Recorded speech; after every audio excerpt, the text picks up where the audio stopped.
नमस्कार दोस्तों, मेरा नाम है अंशुमन नायक और आप सभी का बहुत बहुत स्वागत है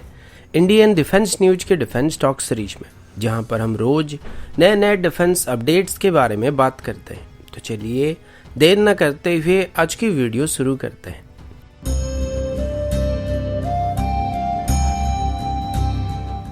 आज की पहली अपडेट इंडियन नेवी की तरफ से है। अगर आप सभी को पता होगा तो पिछले साल रशिया की तरफ से भारत को 3 पुराने किलो क्लास के सबमरीन को ऑफर किया गया था, जिनको 2019 और 2020 में रशियन नेवी से डीकमीशन किया गया था।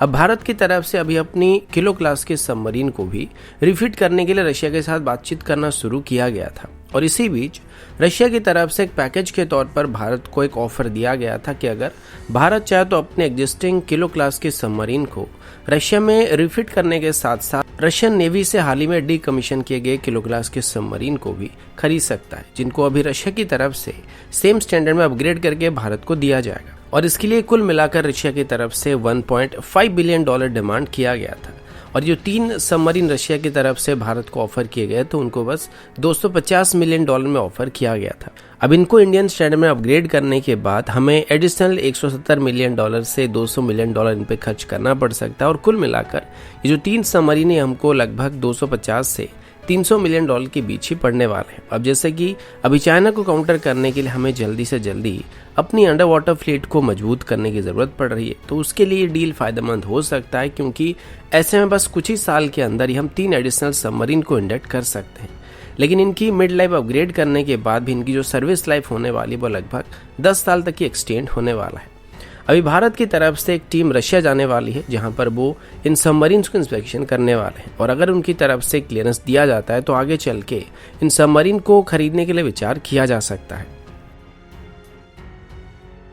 अगला अपडेट वीएसएफ की तरफ से है। वीएसएफ भारत की सबसे पुरानी बॉर्डर गार्डिंग फोर्स में से एक है और भारत पाकिस्तान बॉर्डर या फिर भारत बांग्लादेश बॉर्डर की सीमाओं को वीएसएफ के द्वारा ही गार्ड किया जाता है। इनमें से भारत या पाकिस्तान की बॉर्डर की बात करें या फिर भारत बांग्लादेश बॉर्डर की बात करें, दोनों तरफ से वीएसएफ के लिए काफ़ी सारे चैलेंजेस का सामना करना पड़ता है और इंडो पाक बॉर्डर में इन्फिल्ट्रेशन, टेररिज्म, नार्कोटिक्स और स्मगलिंग जैसे एक्टिविटी का सामना करना पड़ता है, जबकि बांग्लादेश बॉर्डर में मेनली स्मगलिंग या फिर ट्रैफिकिंग जैसे एक्टिविटी का सामना करना पड़ता है। अब इन सभी चीज़ों को काउंटर करने के लिए वीएसएफ की तरफ से खुद को मॉडर्नाइज करने के साथ साथ अपने अपने काम करने के जो तौर तरीके थे उनको भी बेहतर किया जा रहा है। वैसे वेस्टर्न बॉर्डर की बात करें तो वेस्टर्न बॉर्डर में अभी स्मगलिंग और टेररिज्म जैसे एक्टिविटी को रोकने के लिए नए फ्लड लाइट्स को इंस्टॉल किया जा रहा है और पहले के फ्लड लाइट को यहाँ पर निकाल कर उनकी जगह में एलईडी लाइट को रिप्लेस किया जा रहा है।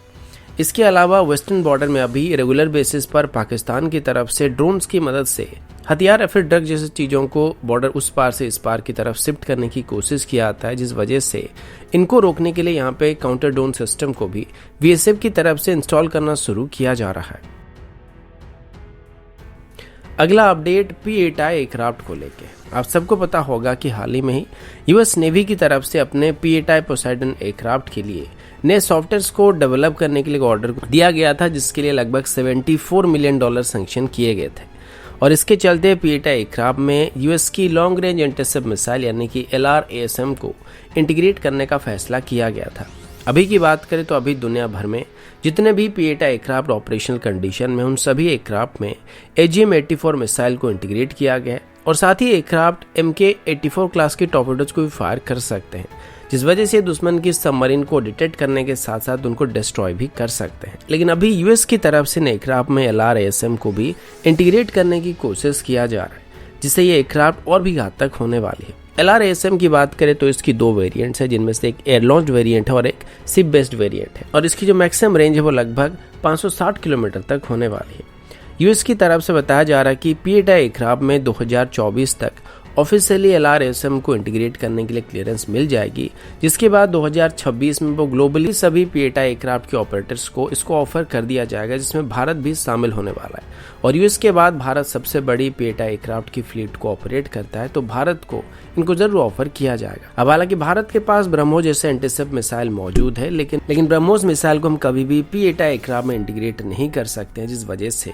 अगर यूएस की तरफ से आगे चल के भारत को अपनी LRASM मिसाइल को ऑफर किया जाता है तो ये हमारी P8I एयरक्राफ्ट की ऑपरेशनल कैपेबिलिटी को और ज्यादा बेहतर करने वाला है। अगला अपडेट इंडियन आर्मी की तरफ से है। आप सब में से बहुत सारे लोग इस बात को लेके कंप्लेन करते और जानते भी हैं कि इंडियन आर्मी की जो यूनिफॉर्म्स है वो वर्तमान के हिसाब से काफी आउटडेटेड हो चुके हैं, और ये बात आर्मी को भी काफी पहले से एहसास हो चुका था, जिस वजह से आर्मी की तरफ से अभी एक नए डिजिटल पैटर्न की कॉम्बैट यूनिफॉर्म को तैयार करने की कोशिश किया जा रहा है, जो कि वर्तमान के पैटर्न के मुकाबले एकदम से अलग होने वाली है। सोर्सेस के मुताबिक यूनिफॉर्म का जो बेसिक कलर होने वाला है वो ऑलिव और आर्थन कलर का होने वाला है, लेकिन जो पैटर्न है वो किसी अलग ही पैटर्न की होने वाली, जो कि वर्तमान के पैटर्न के मुकाबले काफी अलग होने वाला है। अभी आर्मी की नए यूनिफॉर्म को लेकर आर्मी हेडक्वार्टर में फाइनल डिसीजन किया जा रहा है, जिसको आने वाले आर्मी डे के अवसर पर ऑफिशियली डिस्प्ले किया जाएगा। अब आर्मी की जो कॉम्बैट यूनिफॉर्म्स होने वाले हैं उनकी कलर और पैटर्न के साथ साथ आर्मी की तरफ से अभी इनकी मटेरियल को भी चेंज करने का फैसला किया गया, और इस बार आर्मी की तरफ से लाइट वेट मटेरियल के साथ कुछ ऐसे मटेरियल को चॉइस करने की कोशिश की जा रही है जो कि बहुत विंटर और समर के लिए सुटेबल होने वाला है। अगला अपडेट भारत और फिलीपींस को लेकर बिजनेस स्टैंडर्ड की तरफ से पब्लिश किए गए रिपोर्ट के मुताबिक अभी भारत की तरफ से फिलीपींस को हेलीकॉप्टर्स के साथ साथ डोनर 228 एयरक्राफ्ट को भी सप्लाई किया जाने वाला है। इसके लिए एचएएल की तरफ से अपने एनुअल रिपोर्ट में ये पब्लिश किया गया था कि एचएएल को अभी फिलीपींस को 7 ध्रुव हेलीकॉप्टर और 8 डोनर 228 एयरक्राफ्ट को सप्लाई करने का मौका मिल चुका है। फिलीपींस की तरफ से अभी इन इक्विपमेंट को इंडियन गवर्नमेंट की तरफ से उनको ऑफर किए गए लाइन ऑफ क्रेडिट का इस्तेमाल करके खरीदने का फैसला किया गया है,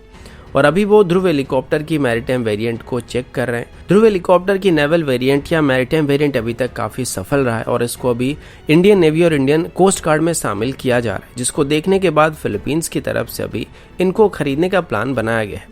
अब इसी दौरान फिलीपींस को एयरबस की तरफ से अपनी पैंथर हेलीकॉप्टर को भी ऑफर किया गया था, लेकिन एचएएल की तरफ से बताया गया कि वो अभी कम प्राइस में और बेहतर पैकेज को या मेंटेनेंस या सपोर्ट सिस्टम को फिलीपींस को ऑफर कर रहे हैं, जिस वजह से वो एचएएल की ध्रुव हेलीकॉप्टर को पैंथर हेलीकॉप्टर के मुकाबले ज्यादा प्रेफरेंस दे रहे हैं। अब तक एचएएल की तरफ से हासिल किए गए सभी ऑर्डर में से काफी बड़ा ऑर्डर होने वाला है, जिसकी कीमत लगभग 3000 करोड़ के आसपास होने वाला है, और आगे चल के इसकी फॉलो ऑन ऑर्डर भी मिलने की उम्मीद किया जा रहा है। तो दोस्तों अभी के लिए इतना ही, मिलता हूं आपसे अगले वीडियो में, तब तक के लिए जय हिंद, वंदे मातरम।